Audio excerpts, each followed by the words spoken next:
नमस्कार, स्वागत है आपका। मेरा नाम है विपिन बेबाक। मेरे साथ मेरे सहयोगी सादाब रिजवी। धन्यवाद सर। कांग्रेस नेता प्रियंका गांधी ने दिल्ली के मुस्तफाबाद में एक जनसभा को संबोधित करते हुए मतदाताओं से अपील की है कि वे अपने वोट की अहमियत समझें और चुनाव को हल्के में बिल्कुल ना लें। उन्होंने कहा है कि देश को बनाने वाले कौन हैं और बिगाड़ने वाले कौन हैं, ये आप अपने वोट से पहचान सकते हैं। प्रियंका गांधी ने संविधान में दिए गए समान अधिकारों की बात की और कहा है कि हर नागरिक को अपने वोट का अधिकार है और इसी अधिकार से सरकार चुनी जाती है। प्रियंका गांधी ने महंगाई और बेरोजगारी की समस्या को प्रमुख मुद्दा बनाते हुए कहा है कि मेहनत के बावजूद लोग आर्थिक तंगी से जूझ रहे हैं।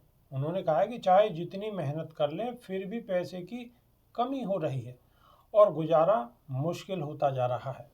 उन्होंने जीएसटी के प्रभाव को लेकर सरकार पर निशाना साधते हुए कहा है कि आम आदमी की जरूरत की हर चीज महंगी हो गई है, जबकि देश के संसाधन बड़े उद्योगपतियों को दिए जा रहे हैं। प्रियंका गांधी ने बीजेपी और आम आदमी पार्टी की सरकारों पर तीखा हमला करते हुए कहा है कि दोनों पार्टियां केवल जनता को आपस में बांटने का काम कर रही हैं। उन्होंने सवाल उठाया कि दोनों पार्टियों के नेताओं के महलों की बात करने के बजाय वे असली मुद्दों पर ध्यान क्यों नहीं दे रहे हैं। प्रियंका गांधी ने केजरीवाल सरकार पर भी सवाल खड़े किए हैं। विशेषकर दिल्ली में रोजगार और सरकारी नौकरियों के मामले में उन्होंने नेताओं के कामों की तुलना श्रवण कुमार से की और कहा है कि एक सच्चा नेता वो होता है जो जनता की जिम्मेदारी बेहतर तरीके से उठाए और उन्हें डराए नहीं।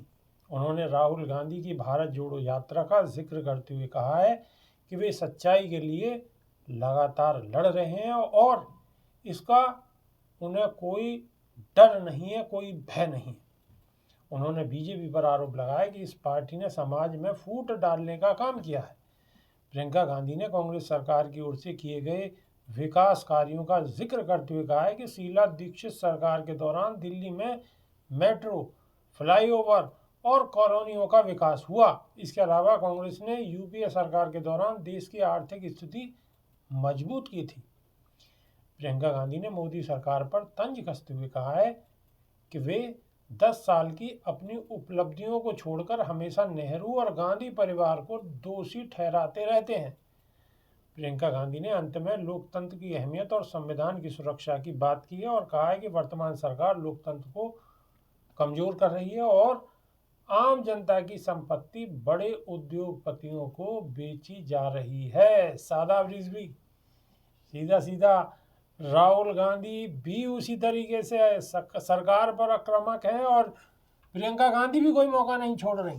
देखिए बेबाक जी, प्रियंका गांधी जिस समय दिल्ली में उतरी हैं और इलेक्शन में चुनाव प्रचार कर रही हैं तो उस दौरान नारे लग रहे हैं कि प्रियंका नहीं आंधी हैं और आज की इंदिरा गांधी हैं। प्रियंका नहीं आंधी है और आज की इंदिरा गांधी है। तो लोगों को प्रियंका के अंदर इंदिरा का चेहरा नजर आता है जी। और लोग ये देखते हैं कि आने वाले राजनीतिक समय में इतना बड़ा बदलाव होगा और इंदिरा गांधी ने जितना काम कांग्रेस के लिए, कांग्रेस में रहते हुए इस देश के लिए किया था, वो लोग प्रियंका गांधी के चेहरे में भी वही आशाएं देखते हैं। और उन्हीं आशाओं के मद्देनजर आज दिल्ली का वोटर ये देख रहा है कि जैसे शीला दीक्षित के समय में दिल्ली विकसित हुई थी, शायद फिर वही काम आ जाए, वही कांग्रेस का समय आ जाए और वही काम दोबारा से होना शुरू हो जाए जो काम रुका पड़ा था। तो एक तरफ प्रियंका गांधी बता रही है कि राहुल गांधी ने भारत जोड़ो यात्रा की तो वो डरे नहीं। राहुल गांधी भी अभय मुद्रा बार बार दिखाते हैं, टीवी चैनल्स पर भी देखा गया है और तमाम जनसभाओं में भी देखा गया है कि उन्होंने बताया कि ये कांग्रेस का जो निशान है वो अभय मुद्रा का निशान है। अभय मतलब डरना नहीं है। और ये जो डर है ये फैलाने का काम कौन कर रहा है? सबसे बड़ा सवाल ये है विभाग जी। दिल्ली के अंदर कांग्रेस की सीटें बढ़ेंगी, कांग्रेस जीतेगी नहीं जीतेगी, ये एक अलग सवाल है, लेकिन प्रियंका ने जो कहा है वो बड़ी अहम बात है। प्रियंका गांधी ने ये बता दिया कि राहुल गांधी भारत जोड़ो यात्रा के समय से ये कह रहे हैं कि डरना नहीं है। तो डरना किससे नहीं है? डर का माहौल कौन फैला रहा है? ये इस बात की तरफ इशारा है कि इस देश के अंदर, दिल्ली के अंदर चारों तरफ अगर डर का कोई माहौल है तो वो भारतीय जनता पार्टी बखूबी फैला रही है। आपने देखा जिस समय एनआरसी सीएए के लिए लोग सड़कों पर बैठे थे तो एक यूनिवर्सिटी के स्टूडेंट्स को जा कर के लाइब्रेरी में मार देना, एक बच्चे की आंख फोड़ देना और धार्मिक स्थल के अंदर धार्मिक सौहार्द को बिगाड़ने के लिए पुलिस प्रशासन का जूतों चप्पलों सहित किसी के धार्मिक स्थल में घुस जाना और वहाँ पर तोड़फोड़ करना, ये सारे का सारा खेल किसके इशारे पर हो रहा था? दिल्ली के अंदर पूर्ण राज्य का दर्जा नहीं है। दिल्ली के अंदर जो पुलिस आती है, प्रशासन आता है, वो केंद्र शासन के अंतर्गत आता है। तो बेबाक जी मैं ये बताना चाह रहा हूँ कि कहीं ना कहीं दिल्ली के अंदर कई बार ये कोशिश की गई कि डर का माहौल फैलाया जाए, लेकिन कांग्रेस ने और विपक्षी पार्टियों ने इसको हमेशा से आड़े हाथों लिया और ये बता दिया कि डर से आप दिल नहीं जीत सकते, दिल जीता जा सकता है तो मोहब्बत से जीता जा सकता है। दिल जीता जा सकता है तो सिर्फ मोहब्बत से जीता जा सकता है, डरना मना है। कमेंट के माध्यम से आप भी अपनी राय रख सकते हैं।